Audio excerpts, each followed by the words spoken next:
Good morning everyone! Welcome back. Today is April 9, 2024. It's a holiday. Walang pasok ang mga school and offices. So nakakailang palita tayo ng ating intro at hindi ko talaga matansya yung ating lighting. Kumusta kayo? This is Jing Magnus Garden. My name is Jing. I am the garden owner. And we are trying to film almost every day para mag-flex ng mga plants for sale natin. And minsan naman, nagbibigay tayo ng mga tips sa mga yung nagsisimula pala mag-garden. Based on our own experience. Ang ating halaman or ang ating delivery sa mga gustong bumili via Lalamove and Tok and ano pa ba? Location natin San Francisco, Binyan, Laguna. Nalilito na ako. Ang dami tumatakbo sa isip ko. Anyway, ngayon na lang ulit tayo nakapag-video kasi marami na naman tayong maganap sa buhay. So, ayan, may mga set of plans na tayong ni-ready for today. And ano ba? Araw ng kagitingan ngayon, no? Parang gusto ko mag-ano ng araw ng kagitingan sale. Anyway. Sabi magustuhan kasi i-flex natin today. Okay, sabi ko, i-let go ko natin isa ka sa mga favorite ko na ano, na Anthurium. Ayan. I-let go ko na siya. Pero mag-ano muna tayo? Thumbnail, no? Thumbnail natin to. Si Super White at saka itong ating Anthurium. Yan, ganda. Yan, sana may magustuhan kayo ng mga ano natin ngayon, no, halaman. Tagal na ng huli kong ano. Kailan ba? Parang last week yung last na filming ko, ano. Ay, nako. Ewan ko ba. Okay. So, start na tayo. Wala muna akong tips na bibigay sa inyo ngayon, no. Pero may gusto lang akong mga ibabalita. Na-cut ko na yung ating ano, na-cut ko na yung film natin last time na yung ating Florida Beauty. Wait lang. Kita ko sa inyo. Oh no. Kailangan natin magdilig mamaya. Tuyo na sila. Ito oh. Yan. Binabad ko lang muna siya sa water. And later, ililipat natin siya sa lupa. Para maganda itong, kaso ito yung thumbnail natin yung nakaraan eh. Ayan oh. Yan. Ganda. Maganda siya. Lipat natin ito dito ha. Diyan ka lang muna. So, let's start na. Bago tayo ma-lowbat. Filming ba siya? So, kumusta kayo? Kumusta ang mga kaganapan sa mga buhay-buhay ninyo? Ayan, marami na tayo mga na-miss. Marami tayong araw na wala. Pilitin natin makabawi. Ang ibang mga na-reserve is na pa-deliver ko na nakaraan. And I'll try na this week ma-deliver natin yung iba pa mga nakapending dito. Start na tayo. Start tayo dito. Okay. This is mother plant ko ng Black Sun. Ibibenta ko na yung mother kasi bala kong gawing mother din yung nandun na isa. This is Black Sun. Ayan. Ganda rin to ah. Yan. Black Sun yan. Meron na siyang, ito baby niya na to. Baby niya na yan. Meron pa siyang papalabas sa dalawa pang baby. So, bali 3.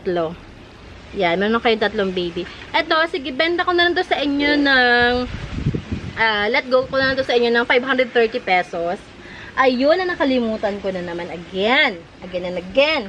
Yung ating masking tape. Sabi ko na, mayroon ako nakalimutan eh. 530 na lang to. Mother ito.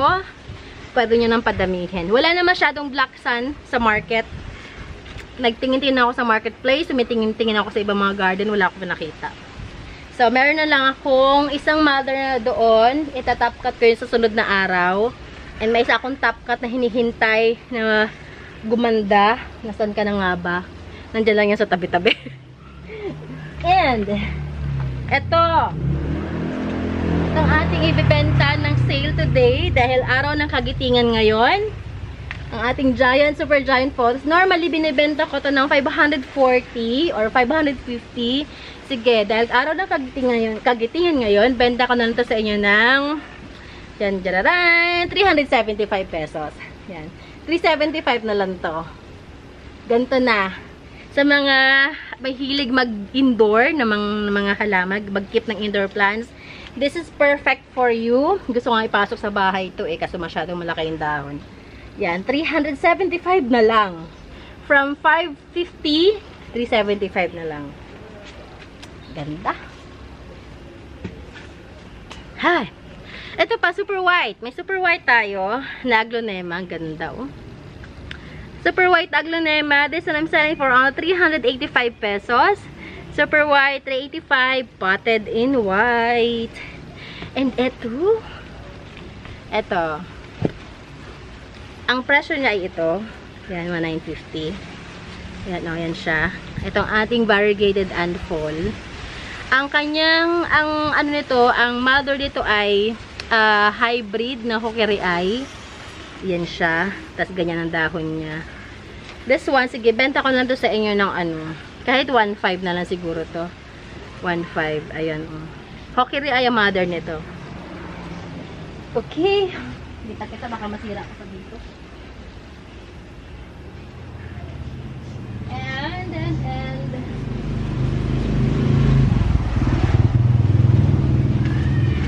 okay. Ito, sino may gusto, parang bouquet siya ng pinagsama-sama ko ng mga photos. Ito yung marble.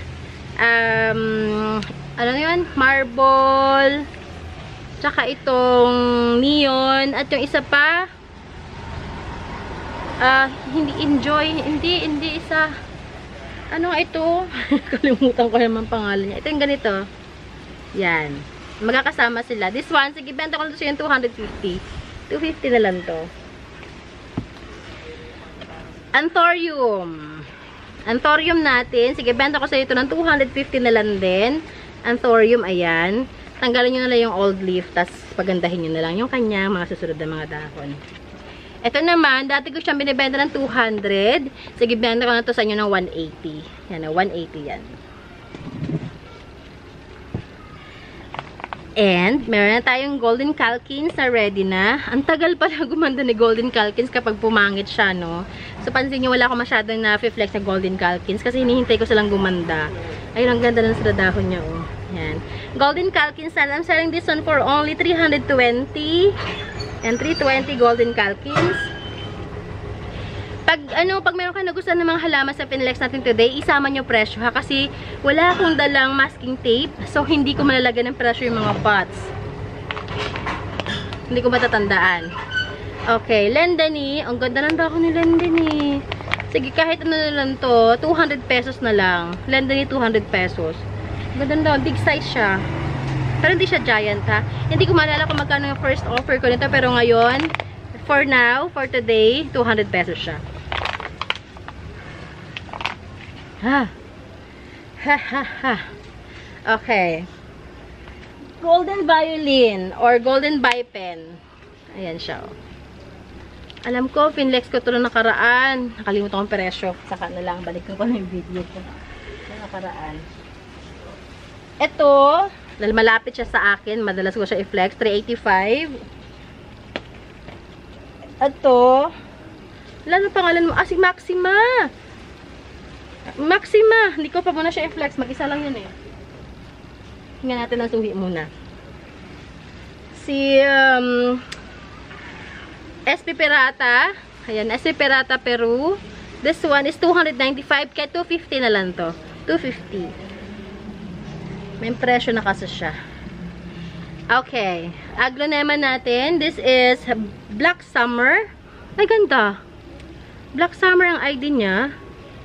Ganda, oh. Ganda. 285 to. 285. Ito naman, Lucky. Ganda na Lucky, oh. Oh, Lucky 250. Ganda.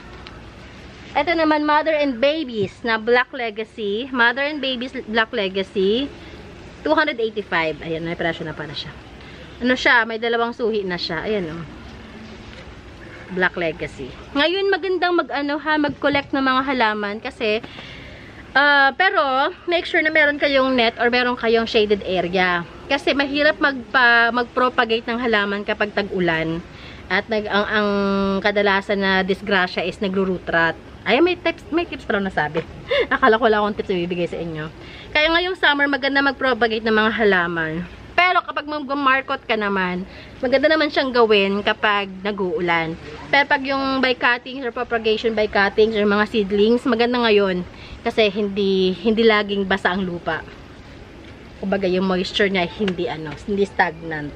At mainit nga. Kumbaga, kontrolado nyo yung moisture na inyong lupa na mga media ninyo.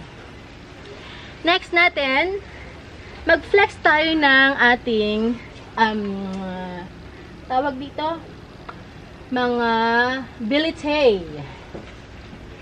Oy, pwede na to. Nagbigay na siya ng suhi yung dati kong bilite. Halika dito. Halika. Uy, matagal na to. Ano, may suhi na siya. Nagbigay na siya. Suhi. Bagong dahon pala. So, it means na recovered na siya. Fully recovered na. Ito kasi is 535. Mas malaki siya. So, ang ka-level niya ay hatay na kanyang same size. Ay, wala. Mag-isang size lang siya. If this is 535, sige, pwede ko itong bigay sa inyo ng kahit ano na lang to, 685. Ito, 685. Big leaf na siya. Big leaf. Marami akong mga bilite. Try ko nga mag-propagate na. Feeling ko pwede na ako mag-propagate. Ay, nakakatuwa. May dahon na siya. Matagal bago ng bilite, ha? Magpalago, magpa-stable. Kaya pag may bago akong bilite, tinatago ko muna siya. Tapos siguro may flex ko siya mga a month or 2 or more bago ko siya ma-release sa inyo. Hindi ako nag-release ng bilite nung basta-basta lang. Kasi nga, akala nyo okay. Pero pagdating ng ilang araw, mamamatay siya. Kaya as much as possible, bago ako magbigay, nakikita ko na talaga siya nagbibigay siya ng bagong dahon. Alam niya na mga nakabili ng bilite sa akin. Shout out sa inyo. Comment niya sa baba kasi ng mga nakabili ng bilite. Si Ma'am Rona, hindi ko alam kung nakikita niyo sa comment sections. Ano siya, gustong-gusto niya ng bilite kaso Tagalipa. Mga nakaraang linggo kasi nagpupunta kami sa Lima sa Lipa. Lima City sa may tawag sila ano yun? Outlet. Yan, pwede, kapag halimbawa nagpunta ulit ako doon, or kami kasi sa football lang anak ko, mag-a-announce ako sa page natin, or sa YouTube, para sa mga gustong bumili ng Tagalipa, or nearby area, pwede ko naman din ipalalamove after doon. Konti lang yung shipping fee, or delivery fee. PM nyo ako. Mag-a-announce din naman ako, ha, para makasave tayo sa shipping fee. Okay? Ito, gusto ko ipakita sa inyo to. Ang tagal na nito, pero lalo siyang gumanda. Ang ating, yan, ganda. Bukas na lang kaya to. Bukas na tayo flex. Ganda. Dahil nga siguro sa matagal tayo nakakapag-video, may mga halaman na ako na excited ako i-flex sa inyo kasi mga gumanda na sila. Yung mga inaalaga natin ng mga nakaraan na hindi kagandahan, na hinihintay kong gumanda. Ngayon okay na sila. So, see you tomorrow. Sa mga gustong umorder. Ay, hindi ko pala nasabi kanina, no? Sa mga gustong umorder ng halaman, nasa description box naman natin ating Facebook page link. I-click nyo lang yun. And then, i-PM nyo ako via messenger. Nandun din natin, basta, PM nyo ako. And pag-usapan natin kung paano yung mga, yung mga halaman na gusto nyo. And paano yung ating process. But, we deliver via Lalamove in Tok. Wala pa po tayong, mga shipping like LBC, JRs, wala pa pong ganyan. Sa mga malalapit naman, you can drop by. Basta PM nyo ako kasi laging busy ang lola nyo. Nabibisi tayo sa mga extracurricular ng buhay. And, ayun, ating mode of payment is the usual GCash, bank transfer, yan. COD sa malalapit. So, yun lamang. If you have any questions, just let me know. Tawagin nyo ako. Nandiyan ang phone number ko sa description box sa baba. And kita-kits bukas. Sana makapag-film tayo bukas. Basta PM nyo ako. Bye everyone! Ingat lahat and enjoy your holiday hanggang bukas. Holiday rin pala bukas. Bye! Ingat. God bless you all.